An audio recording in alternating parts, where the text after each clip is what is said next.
Hello, quilt artisans. My name is Shonda, and welcome to my channel, Under the Needle Quilting and Crafts. So, let me tell you about how my week has been. Pretty uneventful, not a whole lot going on. That's how I like it. I like it calm. Um, didn't do too much this week. I've just been working. Work has picked up. It's been busy. And so, the busier I am, the more tired I am after work. And less likely to start sewing. I have not been sewing on my breaks because I'm tired. I'm just a little tired. And not just that, but I don't want to. Virtual retreat is next week, and I don't want to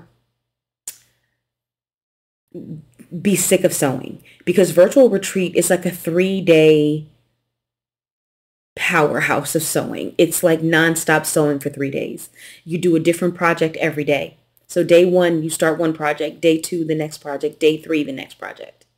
So, and I want to make meaningful progress on those projects because I know that if I don't, they're going to end up in a box unfinished like last year's projects. Now, I got one of them almost done last year, but the second one I did not because I just had a lazy day on day 2 of sewing.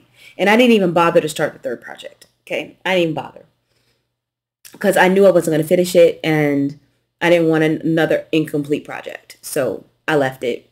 The fabric's in there.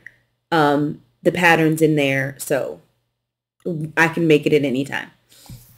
But yeah, I don't want to be sick of sewing. When I know I'm going to be sewing for 3 days straight, I kind of want to just have a palette cleanser where I'm not doing a lot of sewing unless I actually want to do something. If I feel inspired to sew something, but I'm not going to make myself finish a project right now because I really wanted to I got the first upscale plaid quilt done. I showed you guys that last week, and I want to get the second one done, but I don't want to force myself to do that now, especially because there's so much pinning involved with the completion of that I know it's going to wear me down because I hate pinning. I hate pinning. And so I just don't want to do that right now. I'm just going to leave that as is and not even try to finish the second quilt right now. I'm just going to wait. I'm just going to wait. And I have been, I don't know why, but I have been making some teeny tiny upscale plaid block units. Let's see if I can get it to come into focus. Or just, it's just so much glare, and the coloring of the units is just, there we go. So it's just a little strip set there. There's 3 strips. This whole thing is only 1.75 inches long. Here's another little block unit, 3 strips, 1.75 inches long. I don't know why I'm doing this. I have these units here ready to sew, and this will be another strip set unit. But it'll just, when I get all the strip sets done, I'll be able to make 2 little matching coasters that go with my quilt. Yeah, I just kind of wanted to spend some time down here and do a little something, but I didn't want to like sew a major project. So I just fiddled with that. And that's something that I can continue to fiddle with if I feel like it or not. I don't have to finish the coasters. It was just something to do. I've also been doing some practice over there on Veronica 2, still getting to know her. But I did bust out the stitch regulator, and I have been practicing with the stitch regulator. I want to do a couple more of these, and this is just 2 layers of felt. I took a Craftsy class, and it was on free motion quilting, and the lady said that instead of making quilt sandwiches, which is what I used to do, that she just uses 2 pieces of felt because we're just really talking about muscle memory, right? That's what we're talking about. We're not really talking about how is this stitch going to look on my quilt. Now, if you want to know how a stitch is going to look on your quilt, then yeah, you would make a small quilt sandwich and you would have, the similar batting and you would use similar fabric to see what it's actually going to look like on your quilt. But if we're just talking about practicing the motions, well, we don't need a quilt sandwich for that, do we? This is a lot easier. And I don't have to kill myself trying to figure out which fat quarter I want to sacrifice to play with, because that's what happens. I sit there and I spend 20 minutes trying to figure out which fat quarter I'm willing to lay to the altar, lay to the quilt altar. And it's a hard decision. I'll be like, oh, this is an ugly fat quarter. But sometimes when you take the ugly fat quarter by itself, it stops being ugly. It's like it's only ugly when it's next to the prettier fat quarters.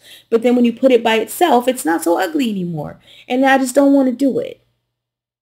I don't want to do it. So this allows me to not have to sacrifice my fat quarters or cut solids from my stash. So again, like I said, I want to do this a couple more times.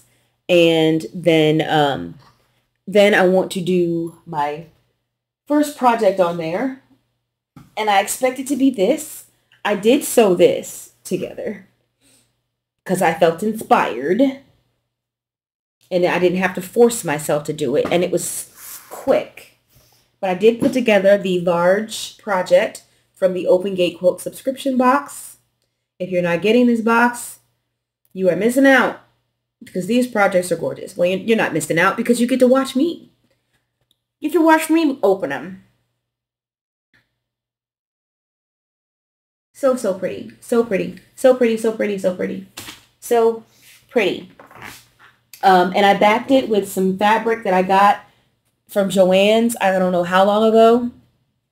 But this is some good old keepsake calico from Joann's over here. Here we go. And I still have a little bit more of it, unfortunately. It's still got a little more of it. But yeah. So that's going to be nice. And I will be doing bias binding for the first time, which I've never done. So I think I'm going to watch the class for that, because she gives us the striped binding and I started cutting it and I just don't want to mess it up. So I'm going to wait until she does Monique does the monthly class, and I'll just watch that and get some tips on bias binding, because I don't want to mess up this fabric. Because then I'll have to substitute it with something from my stash, and I don't want to do that. I want to use the stripe that she gave us. I'm just all over the place. I was supposed to go over my week first and just got completely off on a tangent. But my grandmother turned 85 on March 7th. So on Saturday the 9th, the family, got together. It was myself, my mom, my sister, our spouses, my Aunt Dot, a couple of my grandmother's brothers, and one of her sisters and her husband were there. One of the other sisters couldn't make it because she didn't have transportation. And then the other brothers and sisters are either like not close by or a bit estranged. So, but we had a good time. I wish the weather had been nicer. But at least it didn't rain. At first he said it was going to rain all day, but it did not. It did not rain all day, and it was comfortable enough to sit outside. We are a sit outside family. Whenever we have functions, we tend to gravitate outside and sit outside. And we were able to do that because it wasn't too cold. And so I guess for me, the thing that I'm thankful for on this Thankful Thursday is that my grandmother is still here at 85, sharp as a tack, still having her wine, and lives alone, takes care of herself. And I'm grateful because my grandfather was gone way too early. He was 62. He passed back in 2001, and he was not well.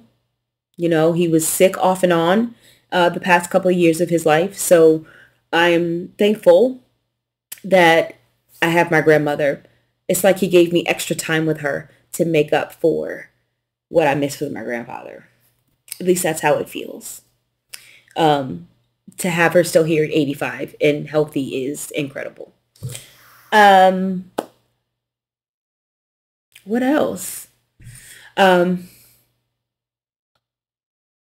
yeah, I think that's pretty much it. I think it's that because I made this video twice. The first time after 3 minutes in, something happened and it cut off. And so talking about it the second time, I guess I'm just going through it a little faster. Um, and I don't know if I said this, but your packages for the winners, I have that stuff weighed because I gotta weigh it. Everything is weighed out, packaged up, and because since it doesn't matter who gets what, so it's just gonna be random. I've got them packaged up, ready to go, and all I gotta do is generate the labels tomorrow. I gotta print the labels and generate them and get them in the mailbox. Now, I'm not going to guarantee that they're going to get picked up tomorrow. They might go in the mailbox after my mail carrier comes. So that's a possibility that it might be after, but they will go out. They will be in the mailbox tomorrow, and either they'll get picked up when my mail delivers tomorrow, or they'll get picked up when my mail delivers on Saturday. Yeah. Yeah. So that's it for me, guys, and I'll see you next video.